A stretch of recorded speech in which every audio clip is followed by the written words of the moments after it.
और एक सर्वेक्षण भी किया जा चुका है कि 15 साल से 18 साल के बीच में कितने बच्चे बच्चियां हैं। एक सप्ताह या 5 दिन जो कुछ भी आपको लगे, कल बैठ करके फैसला करना पड़ेगा और फिर जो सब चीज़ पर नज़र रखते हुए और आगे जो कुछ भी करना है किया जाए। और आप जानते हैं इतना दिन से जांच करवा रहे थे तो ज़्यादा नहीं निकलता था पॉजिटिव, अब अचानक पॉजिटिव हुआ, इसलिए अब तो और हम लोगों को जांच एकदम निरंतर करते रहना पड़ेगा। नमस्कार, मेरा नाम आलोक है। आप लाइव स्ट्रीम देख रहे हैं।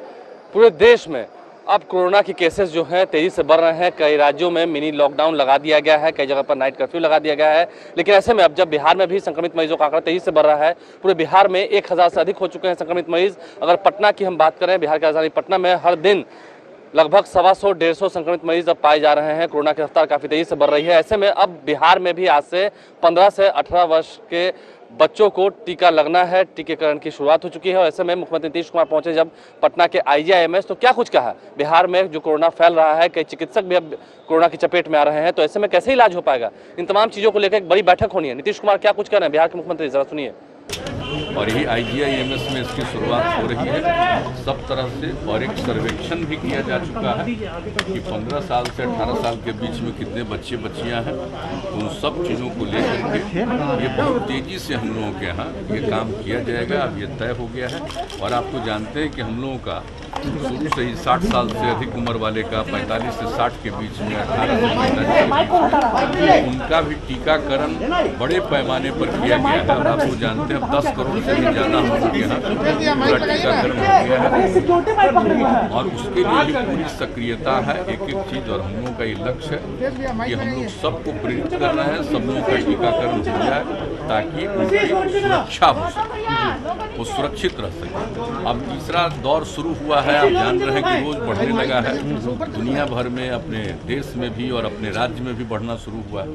तो उसकी जो जांच होती है तो अब उसके लिए जांच का भी इंतजाम यहीं पर कर दिया गया है ताकि ओमिक्रॉन वाला तो देख लेंगे हम लोग कि वो जो है जीनोम सीक्वेंसिंग, हाँ, इसकी क्या स्थिति है। तो यहाँ पर भी अब उसका जांच आज से ही शुरू कर दिया गया है ताकि अब यहाँ से बाहर भेजने के बजाय यहीं पर पता चल जाएगा कि वो जो नया शुरू हुआ ओमिक्रॉन वाला कि उससे लोग पीड़ित हैं या पहले की तरह ही लोग हैं। तो इस सब चीज़ को भी देखने का सारा इंतजाम किया जा रहा है। और हमारे माननीय मंत्री जी, स्वास्थ्य मंत्री जी मंगल पांडे जी एक एक चीज़ को देख रहे हैं और उनके नेतृत्व में ये सब काम दिया हुआ है जिम्मेवारी। सब अधिकारीगण भी हमारे सभी जितने और लोग भी हैं सब।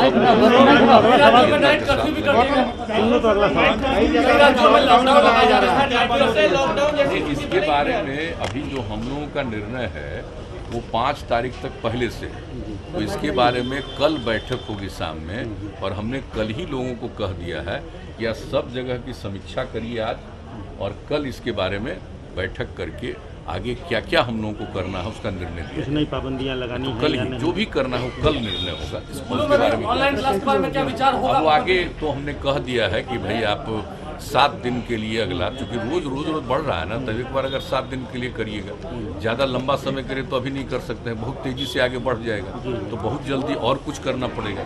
इसलिए कुछ ही समय के लिए भी 1 सप्ताह या 5 दिन जो कुछ भी आपको लगे, कल बैठ करके फैसला करना पड़ेगा और फिर जो सब चीज़ पर नज़र रखते हुए और आगे जो कुछ भी करना है किया जाए। तो इसीलिए ऑनलाइन क्लास की बात हो रही है सर। टेस्टिंग तो आप जानते हैं बहुत अच्छे से, और हमने तो बार बार कहा कि भाई प्रतिदिन 2 लाख करेंगे तो आप जानते हैं 2 लाख से ज़्यादा, कभी कभी 2 लाख से भी ज़्यादा टेस्टिंग हुआ और ये काम सब लोग कर रहे हैं तेजी से। और अपने यहाँ तो आप जान रहे हैं ना कि 10 लाख की संख्या में आबादी पर जो देश का एवरेज जितना है उससे ज़्यादा हम लोगों के यहाँ जांच हो रहा है। यानी आप समझ लीजिए कि हम लोगों का 5 लाख करीब 30 हज़ार 5,30,000 वो जांच में आ गया है बिहार, जबकि अभी देश भर का औसत 5 लाख से कम। तो हम लोग और भी जितना संभव होगा हम लोग एकदम बिल्कुल लगे हुए।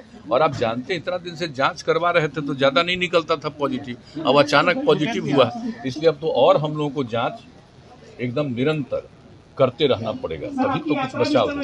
यात्रा कैसे लगी? हमारी यात्रा तो कल है ही, ये सब देख करके फिर जो भी निर्णय लेना होगा निर्णय लिया जाएगा। अभी वैसी स्थिति नहीं आई है, तो हम लोग जो मीटिंग करते हो तो आप जानते ही न हैं सब लोगों को सुरक्षित रखा जाता है। कभी जाकर के देख लीजिए, जो जीविका समूह की दीदियाँ होती हैं, उनको देखिए कितने सुरक्षा के साथ वो आती हैं, बैठाया जाता है, सारी बात होती है। हाँ, लेकिन एक है कि हम जब जाते हैं तो आप जानते हैं भीड़ बहुत होती है और सब लोगों के साथ बातचीत करना पड़ता है, लोगों की बात हम सुनते हैं और फिर दूसरा एक समीक्षा बैठक भी होती है। तो ये सब तो हो रहा है, देखा जाएगा आगे कैसे क्या कर सकते हैं। अभी कल पहुंच जाएंगे। सही आप लोग जो बोल रहे हैं ना, इन सब चीजों पर विचार आज हो रहा है, इस पर कल भी होगा। कल शाम में एक निर्णय लिया जाएगा। तो आपने सुना बिहार के मुख्यमंत्री नीतीश कुमार ने क्या कुछ कहा है। आज से बच्चों का टीकाकरण भी बिहार में शुरू हो चुका है, पूरे देश में शुरू हो चुका है और ऐसे में हम भी आपसे अपील कर रहे हैं कि अगर आप भीड़ भाड़ वाले इलाकों में जाएं तो मास्क जरूर लगाएं। साथ ही साथ आपने अगर अब तक टीका नहीं लिया है या टीके की एक डोज बाकी रह गई है आपकी, तो टीका जरूर लें, क्योंकि इस वक्त काफी जरूरी है। आप खुद भी बचें, समाज को भी बचाएं और सुरक्षित रहें। हमारे चैनल को सब्सक्राइब कर लें, साथ साथ फेसबुक पेज भी लाइक करें। धन्यवाद।